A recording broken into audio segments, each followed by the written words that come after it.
looking at the back of the vehicle, I see the exhausts, I see the bumper mounts, and I see the spare wheel well. And as a full-size spare wheel doesn't fit in it anymore, and we're not looking to smuggle anything, I don't think we need the spare wheel well. So starting with the exhaust, a couple of mounts on each side, and then we're over a minute in before I've actually got the angle grinder out, which I think is a record. Anyway, here we go. Straight from the exhaust pipe, and then drag the silencer out. Well, that was straightforward. Fixing the exhaust might be another matter, but cut first, ask questions later. In the meantime, we can disconnect the wiring from the rear diff and pull it up out the way so that we can have a good go at the spare wheel well. Now we can chop out the whole spare wheel well, plate it up and move on. Or that was the plan. It's kind of hard to see in this light, but here's the problem. This is the subframe. Holds all the rear diff, rear suspension,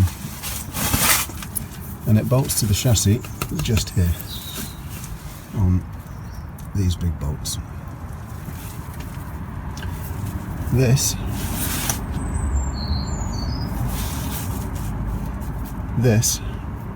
is attached to this, which unfortunately is the bit I want to remove.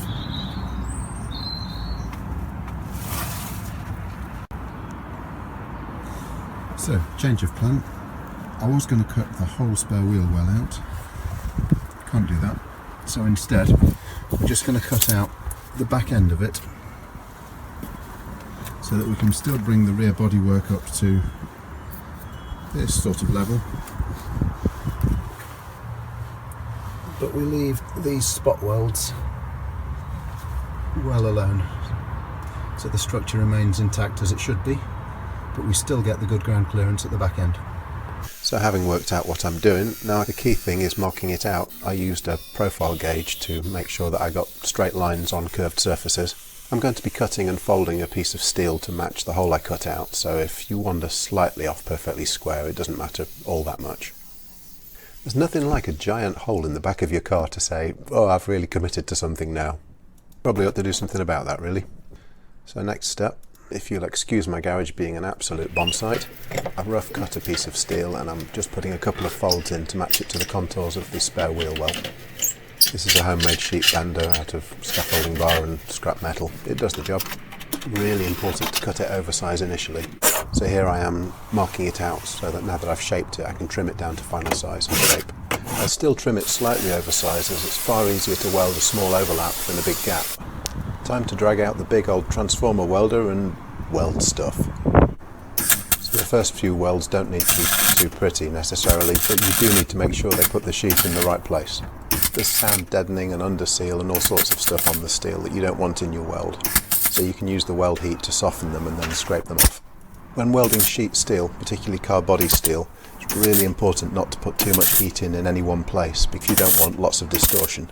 So it's best just to keep moving around the workpiece. And yeah, alright, the underside of a four-wheel drive is not the most cosmetically important location, but still, keep moving around. And then when it's all stitched together at regular intervals, you can go over the whole thing and seam weld it for strength and to keep water out. With the floor back in, I thought we'd find out how it sounded without the rear silencer. Julia, what do you make of the engine noise? Loud enough?